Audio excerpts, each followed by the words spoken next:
This podcast is produced by Northwest Michigan Community Action Agency. The Collective Us, an NMCAA podcast, focuses on inspiring you through stories of those we've helped through our programming or by linking local resources to community members in need. Join us as we learn about the programs offered through NMCAA and how we touch people's lives every day.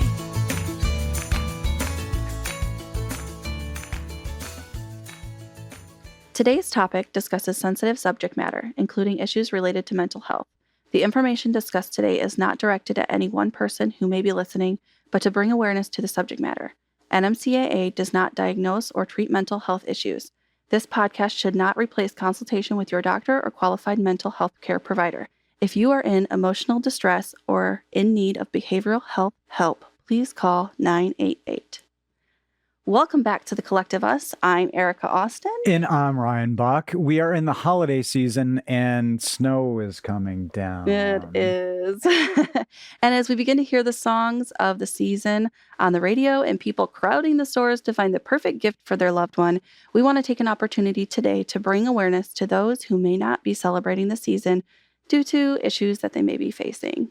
That's right. This is a heavy topic, but one that we are delighted to be talking about today, and it needs to be discussed. Our guests today are Stacey Parent, Mental Health and Parent, Family, and Community Engagement Manager with NMCAA, and Kim Micham, Family Engagement Specialist with NMCAA. Welcome to you both. Thank you. Thanks for being here. It's clear that in preparation for today's podcast, you both are passionate about supporting children and families to meet their basic needs. What drives you to do this work? I'm starting off hard. What drives you to do the work? We just had a little bit of this conversation. I think it comes down, for me personally, I'm Stacey, it comes down to relationships. Relationships matter. So relationships and supporting children and families in their relationships that are not always so seamless. I think that's what it boils down to for me. And that's a large part of my role, just supporting staff so that way they can then support the families and children that they work with. Kim. Supporting the families and being there to provide resources and offer our support for, sometimes it's just a listening ear. And then the same for the staff. So as the Family Engagement Specialist Coordinator, I work with the staff that then works with the families. And so supporting them so that they can in turn support the staff. You both work under the Child and Family Development umbrella of NMCAA and more closely with the children and families within the programs. So getting into some of the little bit more of the minutia, and Kim, you talked about this a little bit. What are some of the things that you do daily that help meet some of the family's basic needs? That's a great question. A Head Start Performance Standard is a needs assessment. And so we are really good in Head Start and Early Head Start to ask a lot of personal questions. They have a lot of paperwork to fill out. Then comes the needs assessment that is really quite comprehensive. It's everything from health, wellness, dental, nutrition, housing, anything that's encompassed under our Northwest Michigan Community Action Agency, that would be within our needs assessment as well. Mental health, wellness, which includes safety, bodily safety. Do you feel safe in your home? We have 37 questions for our needs assessment. So that needs assessment really is comprehensive. Really, when you think about our core basic needs to live in our lives with our children, there's a lot that's involved. Right? There's a lot potentially that could be stressors if the needs are not met. So our goal, and Kim alluded to that, would be to wrap around a family, work alongside them, recognizing their strengths first and foremost, because we are strength-based. And it's up to them to identify what needs they have. So then we just work with them to connect them the best we can to support their needs. Feed off of that is so that Family Engagement Specialists then take that information from the needs assessment and help the families to set goals and provide any resources that they can that the families are in need of. And this is heavy. I mean, speaking of heavy right off the bat, 37 questions. it doesn't even seem maybe like enough, but it's got to be manageable. And this is a lot of honesty right off the bat, right? So how do you make sure that you're going into that and everybody's just on the same level with what they want? Because it seems like that could be a hard first swing for a family, especially if it's their first time. Definitely is. And explaining what to expect. You're going to receive this needs assessment. There are a lot of personal questions. It starts with, again, I'm going to get back to relationships, right? If we are promoting positive relationships and trusting relationships, that really is the goal. How can we engage in this relationship from the beginning in a positive manner? So that way, when we get to the needs assessment, there's going to be a little bit more comfortability and honesty and vulnerability, a lot of vulnerability, right? Some families may not want to initially do the needs assessment. Mm-hmm. So that can take some time and some finesse on the staff part. So it would be the child and family specialists on the early Head Start side that work with the families in doing the needs assessment, our early Head Start or early learning centers as well, and then our family engagement specialists. So that's comprehensive for our whole program. So it might take a little bit of finesse to get there. Is it helped by the fact that it's strength-based? Even when you present it that way, is it still hard for a family or an individual to understand that? How do you present strength-based? I mean, it can be, but it's all in, speaking of finessing, we have finessed the language of this needs assessment over the years to try to tweak them so that they are read as strength-based. We try not to make anything sound like it's a need. It's like, where are your strengths? Are you interested in? Yes. So it is in a language versus like yes or no. It's a Because positive or a perspective's important. deficit. Yeah. Right. We have had parent input on this as well. So we have asked parents' input That's to a be good point. able How did you arrive? right, in our policy council. And I know that you've had some of our parents in from policy council. So that parent perspective is important to us, and we take their feedback and use it. But And it is a relationship, like she mentioned earlier. The family engagement specialists try to get in and meet the families from the very beginning at orientation and open houses so that they can start building that relationship with the families so that when that needs assessment comes to them through our Learning Genie app, they have some relationship already built, hopefully, with the family engagement specialist so that there's something there that they go, okay, this person is here to help me. with everyone that they encounter in the program, even right starting out with the application, right? Our health and recruitment specialists, they're like the face of our program and making it be a positive, strength-based relationship from the beginning, at least the beginning of that relationship. Yeah. So we're talking today a little bit about the holidays, the season of the holidays, and it's the season of giving. And so with that being said, we're talking a little bit about mental health as well. So if someone were experiencing some kind of a internal issue, I guess I would like to say, I don't have this question written, so I'm just kind of coming up with it.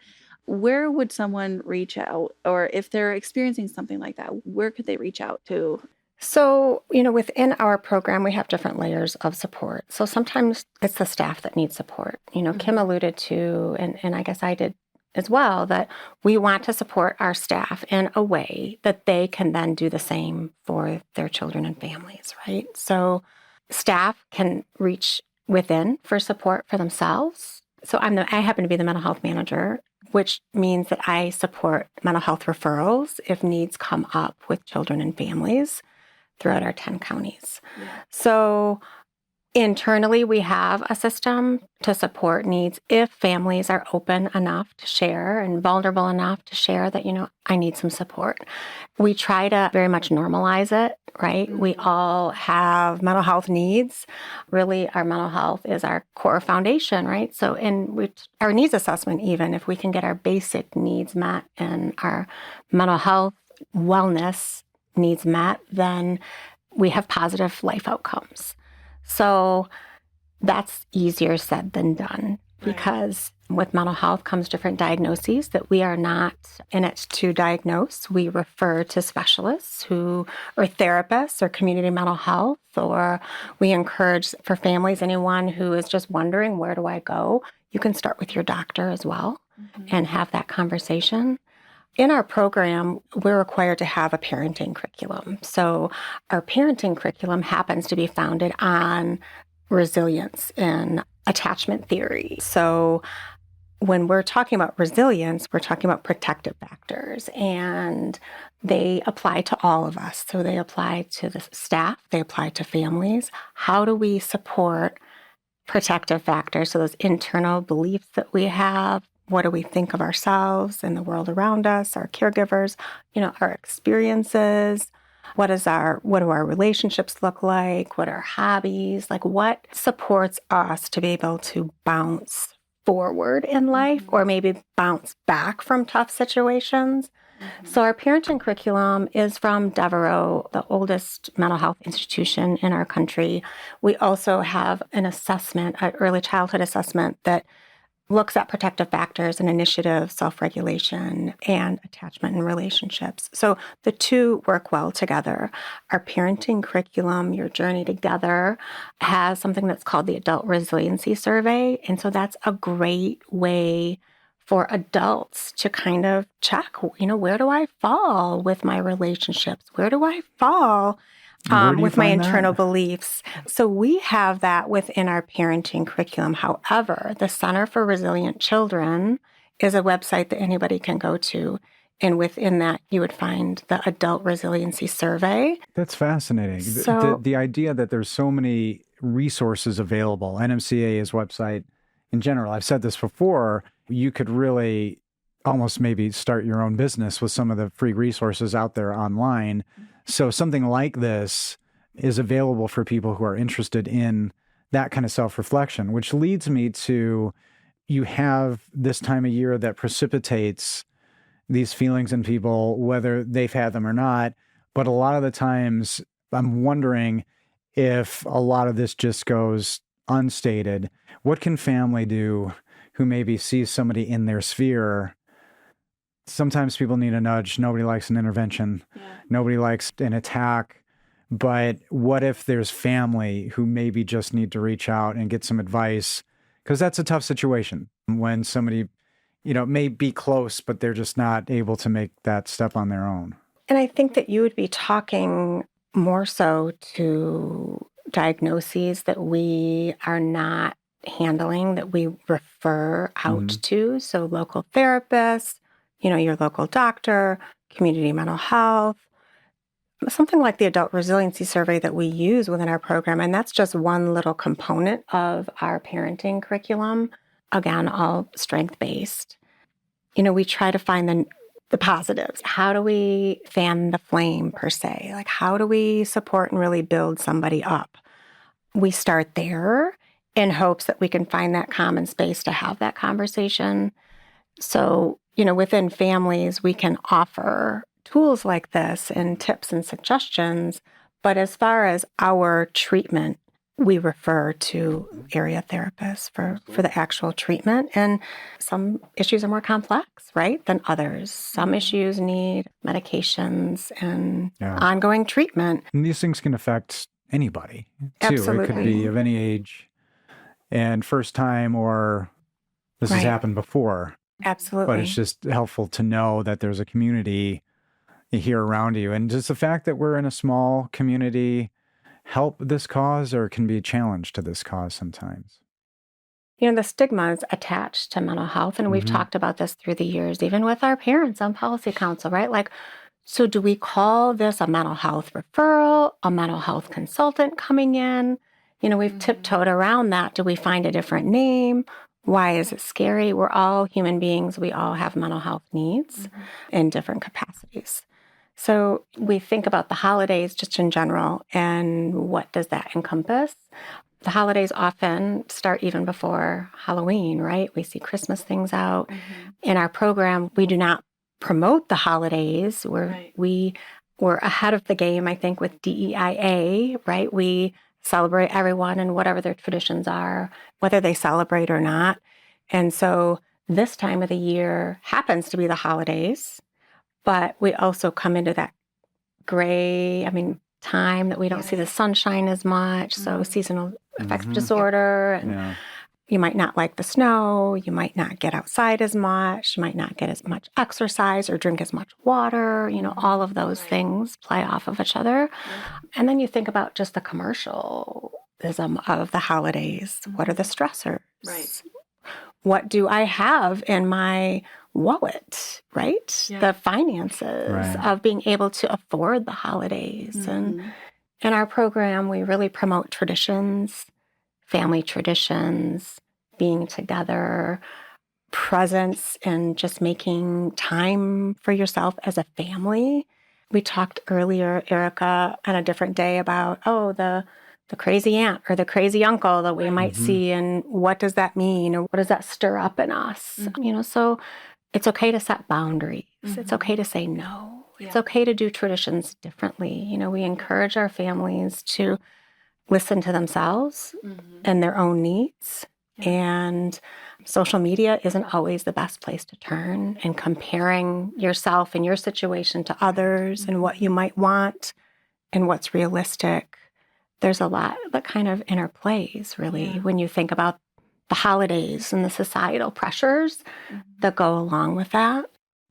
Yeah. And as you were talking, I'm thinking about our conversation we had with you. You talked about creating your own traditions as a family. And I'm kind of in that group right now where, my parents, they're gone for the holidays now, and I'm not going to grandma's house anymore. I have my own kids. And so we're in that same thing. Like, what should we, It's what need. It's are need, our right? traditions And going to then be? you realize that presence sometimes better than presence. Right. Exactly. Yeah. So in being together, and it maybe if you've traveled or if you've had or been away, that perspective is completely different. So I think it's wonderful, the idea of, because a tradition got to start somewhere. So why not be the starter? It's kind of fun, Absolutely. In generations, your family talks about you. Like, you started this tradition of tossing a log down the whatever for no reason, whatever it may be. But that's kind of exciting. Absolutely. We all come with our invisible bag of experiences, right? Some of them are positive. Some of them are not as positive or adverse experiences, which is going to shape how we view the world and how we react and respond to the world. It's okay to write your own narrative. We might be triggered by stuff in the past. Yeah. We don't have to live in the past. We can, like you said, Erica, create our own traditions. And like Michael Trout would say, write your own narrative. You can be in charge of that. That takes some initiative, right, to be able to do that. So that's easier said than done. So how do you care for yourself, wrap yourself around supports like our program, like our agency, to help you so you're able to do the things that you would like, rewrite your narrative if that's what you need to do, start your own traditions. Yeah. I keep thinking back to the having your own traditions thing, and also like having those boundaries. Like, maybe if you're going to grandma's house and that crazy uncle sets you off, Right. maybe you don't want to be around him. So that's where you can start those traditions and having those boundaries. I don't know, maybe I'm wrong. I feel like it's a new thing that people are starting to talk about more. And that's the normalizing of this. That should be a new tradition. Absolutely. When you have twins, you can do whatever you want. Yeah. Well, and and also the other thing, maybe it's not being, like I said, I have 4 kids. I don't want to pack up my 4 kids and take them to grandma's house. It's too much work. I'm going to start my own thing. I'm going to do it at my house. There you go. That's just what's best for me and my mental health. And that's exactly what we're talking Takes about. Exactly. That's okay. It can be hard for people to do that, to be assertive enough. You can be gently assertive. I like to say gently assertive, right? And set these boundaries to do what's best for us. Yeah. And that's the family stress. And then, of course, there's, like we mentioned, financial stress, Absolutely. of holidays. Do I have enough in my wallet to... And it feels like the cooler toy keeps getting more and more sophisticated and expensive every year. Elmo, was a good thing now. Back in the day, now it's virtual reality. Yeah. Or nothing will do. So Yeah. it feels like that's a little more difficult each year too. And keeping up, but that's a small community. Sometimes the pressure to keep up can be harder too. We talked earlier with a group of our family engagement specialists about a little bit about this, and we were talking about instead of presents, experiences. Like planning those fun, and they don't have to be expensive. You can go tobogganing. Yep. You can cut down your own tree. Things like that that can become traditions that are experiences that the kids will remember. They're not going to remember what toy you got them last year, but they're going to remember going out in the woods and cutting down a Christmas tree. Yeah. There's a lot of inexpensive things to do, making Play-Doh, slime. I mean, it is about, like you Making said, a gingerbread presence, house. being present instead of presents and experiences. That's what's memorable. Absolutely. Erica, you were mentioning boundaries, and the one thing we want to model for families what it's like to set boundaries, because that can be hard for us. As adults, we're grown children that sometimes still have difficulty having a voice. And when we can show our children it's okay to be firm in what we believe, it's okay to set boundaries, it's okay to say no, right? If it's an uncle or an aunt, and I've heard so many stories, like a relative wants to hug my child right? And the child doesn't really know them and they don't really want that. It's okay to set that clear boundary and wave. You can wave instead, right? That's teaching them to respect their body, their boundaries themselves. I don't have to hug you if I don't want to hug you, right? So those boundaries, when we're modeling them as adults, as parents, as caregivers, then it's teaching our children to do the same. And historically, I think you're right. We're still kind of in that shift of it's okay. When you look at the tasks that you have to do on a daily basis, Kim, you coordinate this huge amount of work, and you both have to, Stacey, you have to maybe push forward and create these or support these bigger initiatives and programs. How do you keep your perspective as well as trying to use your own experience while not getting sucked into the experience in front of you? It's a great question. I think that takes time and experience and being able to set boundaries. Again, we're a very caring group of early childhood folks.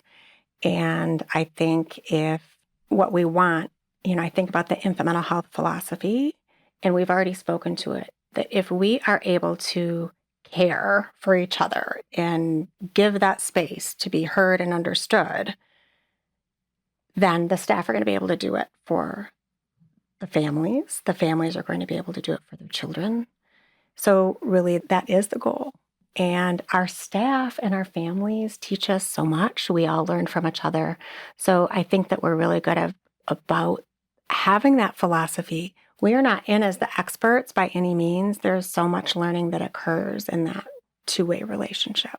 What's fascinating about your longevity and tenure is that I think a lot of people can do something for a while and kind of get it down and get good at it. But I can't imagine that you will ever have seen everything. So how do you plan for the unexpected? And not looking for specifics, but you do something for a while and you got it. You did this, but you will probably always be surprised at some point. I think you have to be just kind of open to change and be resilient. We practice what we preach, as you might say. We talk about this resilience and this bouncing back, but we also work on that ourselves at our own meetings that we have. We will spend time talking about things that happen. Our staff have the opportunity to have reflective supervision. So on a monthly basis, they're able to go and talk with someone and have that opportunity to reflect on things that are happening. So, and then we're also available both to each other and to the staff that we supervise. Are you able just to have a light conversation between the two of you in the lunchroom? Absolutely. Okay, that's good. yeah. It's We probably have necessary. a lot of fun. And I Okay. think, Oh, right, yeah. that, I can mean, sense it, but that like, is key, It right? You have is. to have fun. And that's like that's within the relationship, right? If you're really going to have a relationship within work in the mission that we have in our program, you have to have fun along the way with the day-to-day data and curriculums and performance standards and everything that we have to do. We have to have right. fun doing So it. you have these ways that you're trying to stay as much ahead of a curve as possible, and there's support and strength and programming. Is there any type of training or programming that you would love to be able to bring into the area that you don't have access to currently for your team, or any kind of technology that could be helpful to serve this community? It's a great question. I think, and this is where I will toot our horn, I guess, as far as in our child development program, we've been really blessed to have access and funding for phenomenal trainings. And then we provide ongoing training throughout the year. I do training, Kim does training. We've been able to bring in phenomenal speakers. We can send staff to certain number of conferences. Sure. There's online trainings. There's lots of opportunities, as well as collaborative efforts. With the school districts, we will team up and bring in trainers that we wouldn't be able to fund individually. So we've been pretty lucky. I can't really It's think of exceptional. anything. I might say tapping, like that's been on my list. So there's the EMDR. I might say tapping could be fun and interesting to do with the children. Oh, is this a relaxation style or a focus style? It's sort of tapping has to do with kind of what do we store in our bodies, right? Like the body does keep the score as far as if we've had adverse experiences and maybe our engine runs high, maybe we're extra energetic, maybe we're not processing things quickly, but there's something called tapping that it's a particular format to be able to kind of release negative impact yeah. that's within your body and free you up to be able to be Feels like the rubber band. Yeah. Oh. Yes, I wanted to make sure that we talked about the rubber band story that you shared with me a week or so ago. Oh, is this okay? Is Yeah. that okay? Yeah, Oh. it is. And so the rubber band, we learned the rubber band really through Devereaux, through our parenting curriculum, Your Journey Together, and it's founded on resilience. And so if you think about a rubber band, or if you think about a sock or a scrunchie or whatever it is, that you stretch it and then it'll regain its shape once you let it go. So Devereaux came up with that concept of resilience, and being resilient is like that rubber band. So you can be stretched to the max, some days more than others, some situations more than others, right? Really stretched. But the goal for resilience is you're going to have all those protective factors, right? All those things in your life that you do that's going to help you come back to where you need to be, to settle back in, to be able to bounce forward. I like to say bounce forward. It feels more positive rather than bouncing back. So we've been playing around with this concept for a few years now. The years kind of blend into each other. But I will say that at Policy Council, when we started doing some groups and talking about what is this resilience stuff? What does this mean? How do we be resilient? What do we do in our life to be resilient, right? So we're playing with the rubber bands and having that conversation. And sometimes emotions can come up, and that happened at that moment, that particular session. Then the next month, I happened to stop in our admin building, and I saw really fat rubber bands. And I knew it was like round 2 for the conversation. So I'm like, ooh, can I have those? Can I take those? I don't know what I'm doing with them, but I really want the fat rubber bands, right? All I have are these skinny ones. I want the big ones. I didn't even know what I was doing with them. I just had them. So they were out. Well, one of the parents that had shared the previous time were in some really tough situations, wanted that thick rubber band. And as we continued our conversation, I think honestly, this is going to be the most impactful of all that I've heard. I think she was so eloquent and so bright and in tune with herself to be able to share that throughout the month, that concept of the rubber band helped her get through some tough times. And so she still had that little skinny rubber band on her wrist. And she said, I would just snap it once in a while.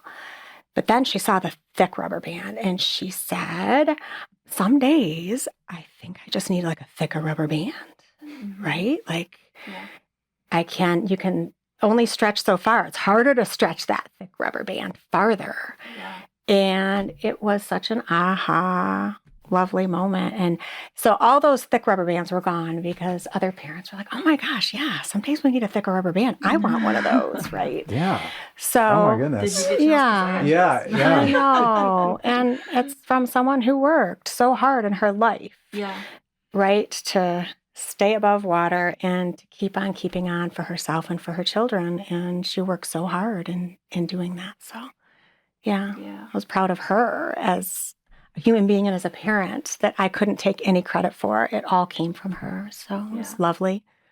Well, I'm going to take a minute after that incredible story and do our little milestone career achievement segment. Hooray. We have one lucky lady who is celebrating 20 years in December, and that's Karen Emerson. She is our financial management services manager. I hope I got her title right. And yes, I just awesome. wanted to 20 years. Yes, thank Karen for her hard work and dedication to NMCAA. So, all right, that's it. Let's move on. Stacey and Kim, resilience has come up a lot. Resilience.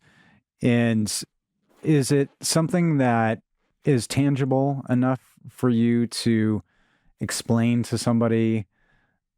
Is that a tangible enough topic? And what does it mean to you? So when we think about resilience, if we look at a lot of therapy, right? I mean, they're also looking at resilience. How do we support somebody's resilience to be able to get through and weather those storms of life, right? Sometimes things are smooth sailing, other times they're rough. So how do you get through those rough times? How do you get through just day to day? We are humans, we need relationships. So what do the relationships look like for us? Do we have people around us that support us? Not all families do, right? Mm-hmm. So that's a part of our program, is helping them support their own support circles. Yeah. Come be with us, come to our family engagement events, come celebrate with us and build your support network. So it could be a luxury for us to assume that everybody has that, but they don't. Mm-hmm. How do you feel about yourself inside? Mm-hmm. What are your thoughts when you think about yourself and your initiative? Like, are you willing to step out and do something? Do you initiate things? And then your self-control, like what do you do to help yourself calm down?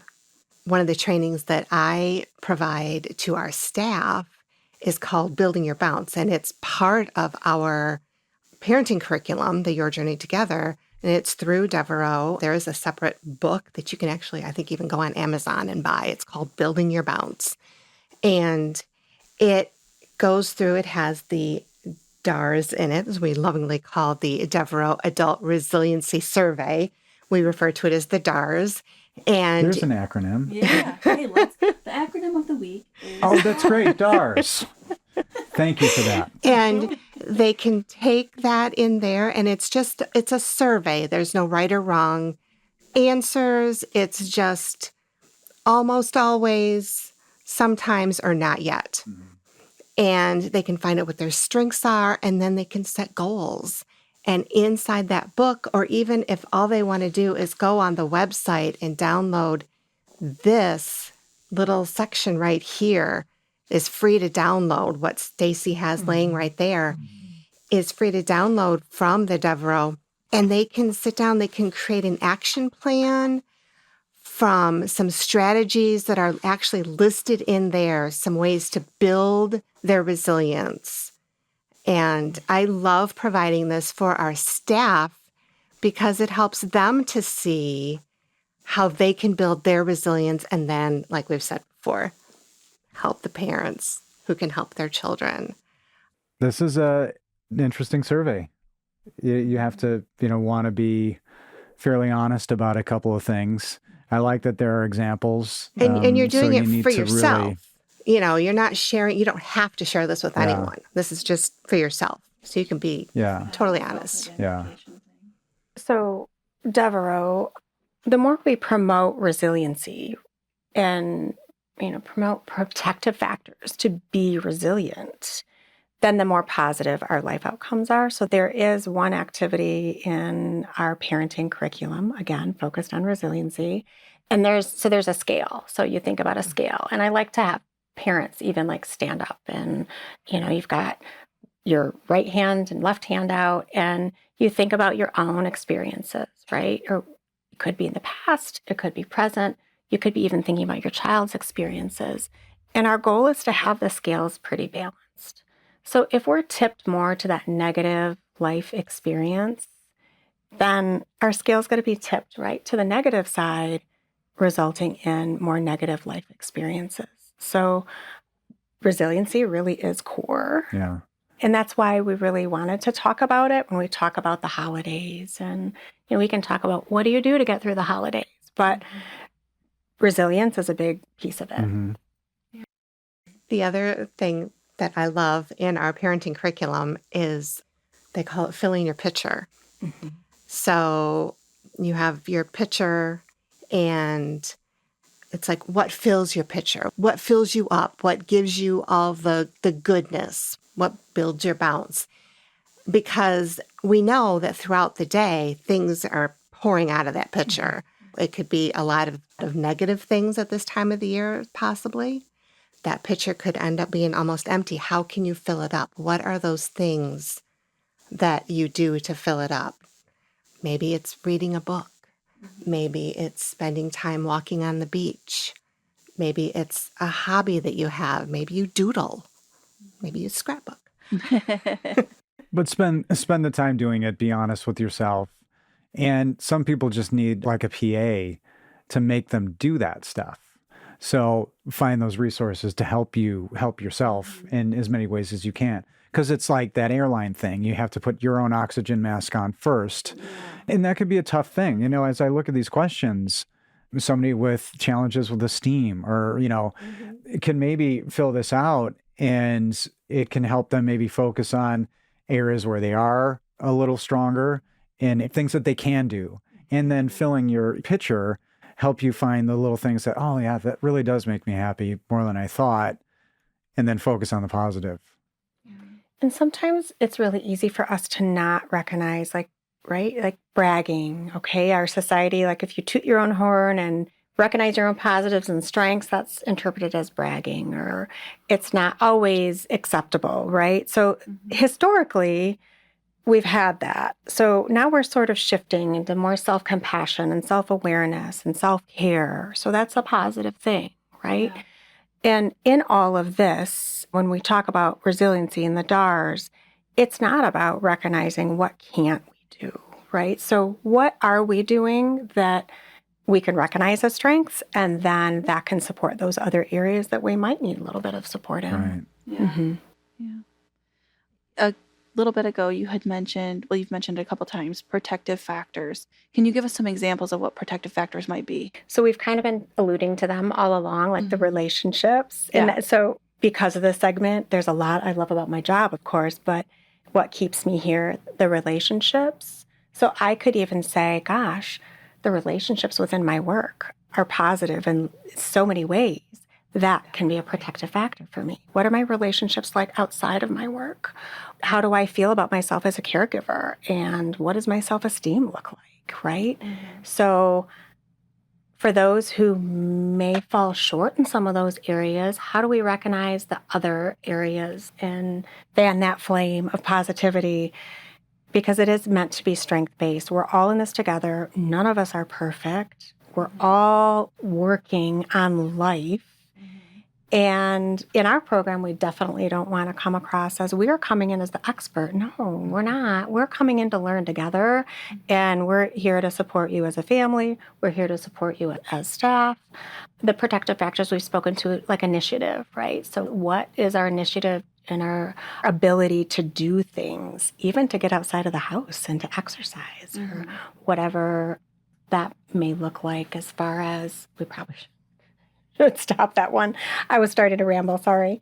So maybe edit that part out. But initiative, like what is our internal drive? How do we view our life and Are we willing to take risks? Are we willing to, it can be scary to form a relationship. Gosh, I'm this new mom in this area, in this new school. I don't have any friends. I'm really scared to make friends. It takes initiative to do that. Yeah. Right? So how do you, fan that flame of positivity and support families so that way they can believe in themselves to be able to build their protective factors. Yeah. Self-regulation is a big one. We're always working on self-regulation from the time, right? That's what you said really makes a lot of sense, at least to me, is that we all have mental health to contend with. You can look at it as a resource like your heart. You have to attend to your heart. You have to attend to your health. Your mental health could be on that list as well as a resource. Think of it as a resource. If you need to think of it clinically, you need to take care of this because it's a resource you have. Either it's working well or it's not. I love that. And it reminds me, even if we get back to our needs assessment, which potentially could lead to a ton of resource connecting, right? Just when you think about those 37 questions that we have, and if things are looking a little bit grim, right? Like, how does that impact your mental health? That day to day, what does that look like? What do I have that my basic needs are going to be met? What don't I have? What do I think I should have? Like, there's so much that plays into mental wellness. Yeah. NMCAA does a really exceptional job at helping people. I've seen over the course of a few episodes of this show how broad and how wonderful and how passionate everybody is. But in preparation for today, Stacey, you mentioned you like to teach clients to advocate for themselves. So a lot of this, we've been kind of leading towards, we want people to be self-sufficient and be as well on their own, and maybe for you to be less needed. That comes up a lot. Like, we're here to be not here anymore. But what does self-advocacy look like really for you? I guess that's a really broad question. I think that as situations come up, right, with staff and they're processing family situations or staffing situations, we're always advocating of, you listen, right, and give that space for understanding. But then where is the action? I can't do, right, for others. They have to be able to do for themselves. It's not going to do someone else a favor if I just try to come along and fix. So it is largely about having that trusting, supportive relationship and encouraging advocacy, which we do that with our families. We want our families to advocate for themselves, their needs, their children, advocate and celebrate for their strengths. So that's pretty multi-layered. Yeah. That's incredible. If someone were interested in learning more, would like to get involved, donate, volunteer, anything positive to lift this up, what would they do? So volunteering for Head Start, we encourage our families to volunteer as much as possible, to be active participants in their child's life, education, school readiness. That's advocacy just in of itself, right? Encouraging someone to be an active part. As far as community, I think just that awareness. And, we always, especially this time of the year, there's always a need for extra outdoor clothes, hats, mittens, gloves, boots, right? Those kind of things. Those kinds of things that we can't needs you're addressing. provide. You're hearing that these are things that these families are facing that they're Absolutely. without. Right. Most definitely. So that could be a It's hard to have a happy Christmas if you're cold, if you're struggling with some real basic needs. Those basic needs, which we are referring, to the community as much as possible. And we have partnerships and get a lot of those things, but there never seems to be quite enough. Or you might get those soft mittens, but mittens get really wet. I was really just quickly. going to say, I actually volunteered in my son's classroom in GSRP just a couple weeks ago. Spent the whole day there. It was fantastic. That's awesome. I did, yeah. And it was very fun to get to see him in that element. And then speaking with his teacher, we were going outside and it wasn't snow on the ground quite at that point, but we had talked about, they need the 5 things to go outside: boots, hat, snow pants, coat, and mittens. And then she said, it's actually, really hard. Sometimes those mittens, if we go outside the second time, they have 2 recesses, or recesses, quote unquote, times that they get to go outside. If they're wet from the first time, then you're wearing wet mittens again in the afternoon. And no one wants to wear wet mittens. And I'm like, oh my gosh, yeah, they could use some more mittens. So I've actually started putting 2 pairs of mittens in my son's coat just so that he has them. But, not all those children can have 2 pairs of mittens. So that's certainly a big need. Really good to know. Yeah, certainly a big need. And of course, I don't know, maybe Stacey, you can mention, is anybody able to volunteer in a classroom as long as they do the background check? Or is Typically our volunteers, just parents? typically it's parents, family members. Okay. There are those background checks, of course. Right. And I am the family engagement aspect. So Avery Amaro or Drew O'Connor directly with the classrooms, our site supervisors handle those kinds of things. Okay. As far as we do sometimes have, if there's a dentist, for example, or a dental hygienist or firefighters, right? that's lovely volunteer time that they can come and show and teach. And that's lovely as well. We've had foster grandparents that come and read stories. Okay. So if you But I would are not out there, be the you're not the liaison not for the that. person Right. to say, Yeah. I think And we'll put So- that in the show notes maybe if we can get some more detail. Yeah. So before we wrap things up today, I would like to know one question. If you had one wish for our families in Northern Lower Michigan, in our region, who might be facing some personal battles, what would your one wish be for them and why? I will say that I would wish, it's more than one wish, that every family would have stable housing with heat and enough food. Those basic running water, those basic needs, clothing, enough clothing. And Yeah, I'm just going to echo that because housing is such a huge thing right now for a lot of our families that don't have stable housing or heat or running water. Yeah. This time of year, it's so important as well. Absolutely. Having heat. Well, thank you. Can't thank you enough for the passion and the amazing tenure with NMCAA and all of your kindness and experience today, and for being here with us and making this podcast a part of your day. Yes, thank you so much for being here. And don't forget, we'd like to share your community stories regarding NMCAA. If you have a story you'd like to share about how NMCAA has impacted your life, send us an email at collectiveuspodcast@nmcaa.net. If you enjoyed today's podcast, please hit like, follow, or share.